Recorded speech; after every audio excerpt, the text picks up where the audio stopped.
Saint of Pakistan نے غزہ میں جو فلسطینیوں کا جینوسائڈ جاری ہے، یعنی کہ قتل عام جاری ہے، اس کے خلاف ایک قرارداد منظور کیا. قراردادیں تو بہت منظور کی جاتی ہیں، کبھی قومی اسمبلی سے، کبھی سینٹ سے، لیکن یہ جو سینٹ سے قرارداد منظور کی گئی ہے، اس کی جو لینگویج ہے، اس کی جو زبان ہے، وہ بہت ہی قابل غور ہے. اور اس میں یہ کہا گیا ہے کہ since the Holocaust of the Second World War, no state has committed such mass killings, carnage and war crimes with such an unprecedented barbarity and brutality. یہ الفاظ بڑے اہم ہیں کہ جو ہولوکاسٹ ہے اس کے بعد یہ پہلی دفعہ ایک دوسرا ہولوکاسٹ ہوا ہے.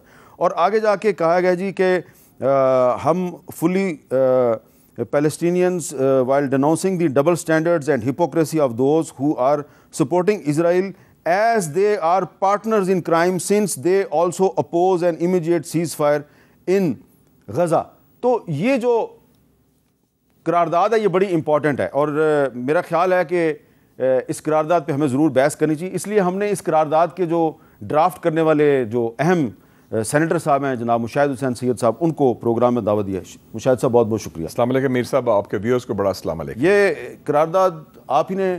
جی مجھے فریضہ انجام دیا گیا. تو آپ نے اس کو ڈرافٹ؟ ہاں جی، حزب اختلاف اور حزب اقتدار دونوں نے کام کیا. اچھا، جب قرارداد منظور ہوگی تو یہ پورے ہاؤس کی قرارداد ہے.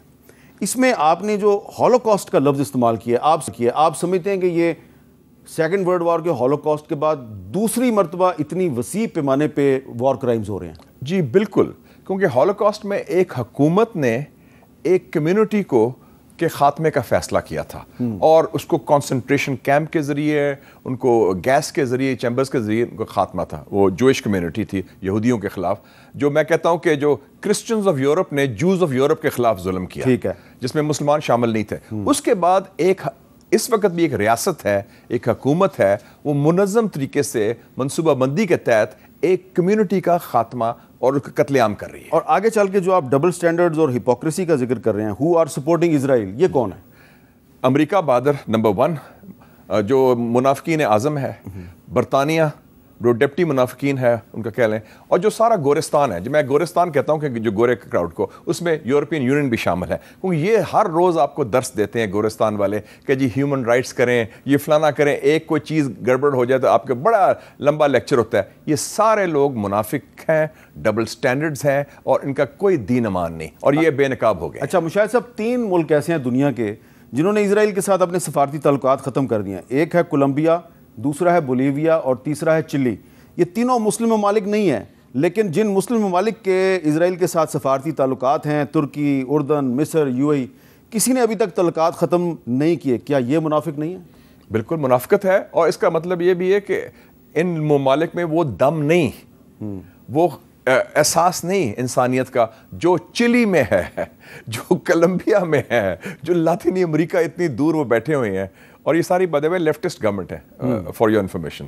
اچھا ذرا ہمارے ناظرین کو سمجھائیں کہ یہ جو دنیا بھر کے لیفٹسٹ ہیں، جیسا کہ فیض احمد فیض صاحب تھے، اور سابقہ سوویت یونین، یہ سارے کے سارے جو فلسطین کی تحریک آزادی کی حمایت کیوں کرتے رہے ہیں؟ کیونکہ لیفٹ کا مطلب ہے کہ آپ مظلوموں کے ساتھ ہیں. لیفٹ کا مطلب ہے کہ آپ آواز ہیں جن کی اپنی آواز نہیں، جو محکوم ہیں، مظلوم ہیں، اور جو پسے ہوئے ہیں، چاہے وہ طبقاتی لحاظ سے ہوں، یا وہ سرمایہ داری سے ہوں، یا نوآبادیاتی نظام سے ہوں. تو فلسطین تو ایک مثال ہے نوآبادیاتی نظام کی، کولونیل سسٹم کی، کیونکہ ایک اسرائیل کو انہوں نے پلانٹ کیا مشرقی وسطیٰ میں، امریکنوں نے اور ویسٹ نے، کیونکہ وہ ان کو ایکسیپٹ کرنے کو تیار نہیں تھے اپنے ممالک میں، لیکن ادھر ایک فتنہ انہوں نے کھڑا کر دیا. تو اس حوالے سے لیفٹ، اور دوسری بات ہے کہ انہوں نے مزاحمت بھی کی. فلسطینیوں نے یہ نہیں کہا کہ ٹھیک ہے جی ہمیں زیادتی ہوئی ہے، انہوں نے سٹینڈ لیا. 1 جنوری 1965 کو کیا کیا یاسر عرفات نے؟ انہوں نے کہا جی جنگ شروع ہوگی، الفتح الصفا جو ان کی ملٹری آرگنائزیشن، اور پہلا ملک جس نے تسلیم کیا اس کو کون تھا؟ عوامی جمہوریہ چین. اور وہ ایک وار آف لبریشن شروع ہوگی. تو انہوں نے مزاحمت بھی کی، وہ انہوں نے آواز بھی اٹھائی، وہ کھڑے بھی ہو گئے اپنے حقوق کے لیے. اچھا لیکن ایک کل جو آپ نے تقریر کی تھی سینٹ میں، اس میں آپ نے ذکر کیا کہ پاکستان وہ دنیا کا واحد ملک ہے جس نے 1967 میں بھی 67 کی جو عرب اسرائیل جنگ تھی اس میں بھی مدد کی فلسطینیوں کی، 1973 کی جو عرب اسرائیل جنگ تھی اس وقت بھی مدد کی. اب 1967 میں ایوب خان کی حکومت تھی, 1973 میں ذوالفقار علی بھٹو کی حکومت تھی. بھٹو صاحب لیفٹسٹ نہیں تھے, لیکن آپ کہہ سکتے ہیں کہ بھٹو صاحب تھرڈ ورلڈ نیشنلسٹ تھے, Pakistani nationalist, third world nationalist تھے. لیکن ایوب خان جو ہیں وہ تو بڑے پرو امریکن تھے, تو پھر انہوں نے کیوں فلسطینیوں کی حمایت کی؟ یہ بہت امپورٹنٹ سوال پوچھا. اچھا, میرے سے بہت لوگوں نے کہا ہمیں تو پتہ نہیں تھا یہ کہاں سے ہسٹری لے آئے. بیسکلی قائد اعظم سے لے کر میاں نواز شریف صاحب تک یا عمران خان تک ساری جو قیادت رہی ہے, یا بے نظیر بھٹو تک, ذوالفقار علی بھٹو بھی, ان کا ویژن ایک پین اسلامسٹ ہے. یہ نہ بھولیں قائد اعظم نے کیوں فلسطین کی بات کی 1940 کے ریزولوشن میں. آل انڈیا مسلم لیگ ہے, وہ بات تو مسلمانوں کی کر رہی ہے, کانگریس کے خلاف, برطانوی سامراج کے خلاف فلسطین کی بات کی. علامہ اقبال نے اس سے پہلے بات کی اپنی ڈیتھ سے پہلے. 1937 میں انہوں نے خط لکھا قائد اعظم کا, دیکھا نا اس میں. تو فیلڈ مارشل ایوب خان نے, جو گروپ کیپٹن سیف الاعظم تھا جو ایک بنگالی تھے, 4 جہاز انہوں نے گرائے اردن ایئر فورس کے ساتھ, پھر عراقی ایئر فورس کے ساتھ بھی انہوں نے کیا. اور 1973 میں گروپ کیپٹن ستار الوی, یس ستار الوی, بالکل صحیح, اور انہوں نے 2 جہاز گرائے. اور بھٹو صاحب نے ٹیلی فون کیا حافظ الاسد کو, یہ ریکارڈ, کہ اگر دمشق کو خطرہ ہوا اسرائیل سے تو میں آرمڈ بریگیڈ بھیجنے کو تیار ہوں کہ پاکستانی فوج, اسلامی جمہوریہ پاکستان کی فوج دمشق کا دفاع کرے گی. یہ اسپرٹ ہے. اور آپ کو یاد ہوگا 74 میں کیا ہوا لاہور میں, first time PLO, Palestine liberation organisation کو واحد نمائندہ جماعت عرب لیگ میں نہیں ہوا, عرب لیگ میں رباط میں ہوا تھا اکتوبر 74 میں. اور یہ لاہور کی سمٹ میں بھٹو صاحب کی قیادت میں, اور شہید فیصل, میں اس کو سلام کرتا ہوں, دبنگ آدمی تھا جس نے تیل بھی بند کر دیا ویسٹ کا, ان کی قیادت میں یہ ہوا تھا. اچھا, اب اس میں ایک سوال اور بنتا ہے, کیونکہ آج آپ میرے ساتھ موجود ہیں, تو بہت سی جو ہسٹری ہے وہ ہمارے لوگوں کو نہیں پتا. جی, یہ تو آپ نے صحیح کہہ دیا کہ 1967 میں اور 1973 میں پاکستان نے اسرائیل کے خلاف عربوں کی مدد کی, لیکن 1969 میں یہ ہمارے ہی پاکستانی فوج کے ایک بریگیڈیئر ضیاء الحق صاحب تھے جنہوں نے جارڈن میں فلسطینیوں کے خلاف جو آپریشن تھا اس میں حصہ لیا. اور یہ بات مجھے 1994 میں جنیوا میں یاسر عرفات صاحب نے خود بتائی. میں نے ان کو پوچھا تھا کہ آپ کے اور ضیاء الحق کے درمیان کیا پرابلم ہے, انہوں نے کہا یہ پرابلم ہے. اس کی کیا وجہ تھی؟ اس وقت بڑی انٹرسٹنگ بات تھی. اس وقت جنرل بریگیڈیئر ضیاء الحق نمبر 2 تھے. ان کے جو میجر جنرل تھے نوازش علی, وہ بیمار تھے, وہ ہیڈ کمانڈر تھے ملٹری مشن کا. ہماری فوج نہیں تھی, ہم ایڈوائزرز تھے ان کے GHQ کے. نوازش صاحب چلے گئے. جب ان کی بہت مسئلہ پیدا ہو گیا تو کنگ حسین نے جنرل بریگیڈیئر ضیاء الحق کو کہا کہ یا تم آ کے کمانڈ سنبھالو, میرے بندے کلیپس ہو چکے ہیں, ہم کچھ نہیں کر سکیں گے. وہ تھا بلیک سپٹمبر, 1970 میں. تو اس آپریشن میں جو انہوں نے بلیک سپٹمبر کے خلاف کیا, جس کا لیڈر تھا ابو نضال, وہ انہوں نے آپریشن کیا. لیکن یہ نہ بھولیں جنرل ضیاء الحق کا کہ 1982 میں جب وہ supreme commander chief marshal administrator تھے, بیٹل آف بیروت ہوئی, 3 ممالک نے آفر کیا فوج ٹو عرفات, ایک ایران, ایک الجیریا اور ایک پاکستان. اچھا, 1982, یہ بھی ریکارڈ کی بات ہے.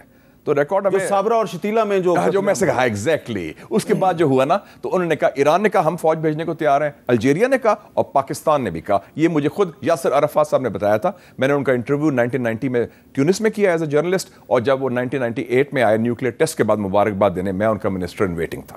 اچھا, اب بھی آپ نے جو جرنلزم کی بات کی ہے, میں نے اس پہ بھی آپ سے ایک سوال کرنا ہے, لیکن پہلے یہ بتائیں کہ جو اسرائیلی میڈیا میں یہ خبریں چل رہی ہیں کہ جو فلسطینی ہیں ان کو ایجپٹ کا جو سینائی ڈیزرٹ ہے وہاں پہ ان کو منتقل کرنے کی کوشش کی جا رہی ہے. یہ بالکل صحیح ہے. دیکھو, اتنا گہنا پلان ہے اسرائیل کا, جو ہٹلر نے ان کے ساتھ کیا تھا اور وہ کامیاب نہیں ہوا ہے, شکر ہے الحمدللہ, یہودیوں کے خلاف. وہی منصوبہ انہوں نے فلسطین کو بنایا ہے کہ یہاں ہمیں زمین کی ضرورت ہے, ہمیں بندوں کی ضرورت نہیں. جو کبھی انڈیا بھی کہتا ہے مقبوضہ کشمیر کے بارے میں کہ we need the territory not the people, اور اس حوالے سے وہ چاہتے ہیں کہ سارا ان کو دھکیل دیا جائے. انٹرسیپٹ نے بھی اس کی تصدیق کر دی ہے. بالکل صحیح ہے. یہ ان کا کتنا گہنا پلان ہے, ایک ریسسٹ پلان ہے, ایک بالکل قتل عام کا پلان ہے, نسل کشی کا پلان ہے. نہیں تو آپ کے خیال میں مصری حکومت اس کو تسلیم کر لے گی؟ میرے خیال میں مصری حکومت تسلیم کرے گی تو سی فارغ ہو جائے گا, ہے نا, بالکل کو ہو جائے گا. ادھر میں بتا دوں, اتنے نہیں, ادھر بھی غیرت مند بیٹھے ہوئے ہیں جنہوں نے 52 میں کو کر دیا تھا, تو یہ فارغ ہو جائے گا. اچھا, ابھی آپ نے ذکر کیا آپ کے جو جرنلزم کے دنوں کا, جب آپ نے یاسر عرفات کا انٹرویو کیا, تو میں نے آپ سے پوچھنا ہے کہ آپ آج بھی اپنے آپ کو صحافی سمجھتے ہیں؟ میری سوچ صحافی والی ہے. ہاں کیونکہ صحافی جو ہوتا ہے نا وہ سوال پوچھتا ہے, اور وہ میں دیکھا کہ سیاستدان روایتی جو ہوتے ہیں وہ ڈر جاتے ہیں سے پیسے سے. صحافی جو ہوتا ہے وہ آپ کی طرح شرارتی بھی ہوتا ہے اور دبنگ اور دلیر ہوتا ہے. تو میری سوچ صحافی والی ہے. اچھا, ہاں, اور روایتی یہ آپ کا تجربہ کیسے رہا؟ آپ صحافت چھوڑ کے سیاست میں آئے, سیاست میں آ کے کوئی آپ سیٹسفائیڈ ہیں؟ اس وقت جو مجموعی طور پر حالات ہیں پاکستان کے 24 کروڑ عوام میں سے میرے خیال میں بہت کم لوگ ہوں گے جو مطمئن ہوں گے, بشمول آپ اور بشمول میں, جو حالات جا رہے ہیں, کیونکہ وہ کوئی نظر نہیں آ رہا آگے کوئی راستہ نکالنے کا. تو اس لیے میں تو ہمیشہ کہتا ہوں کہ پل کا کردار ادا کریں, دست شفا دیں, سب کو شامل کریں اور بدلے کی بات نہ کریں.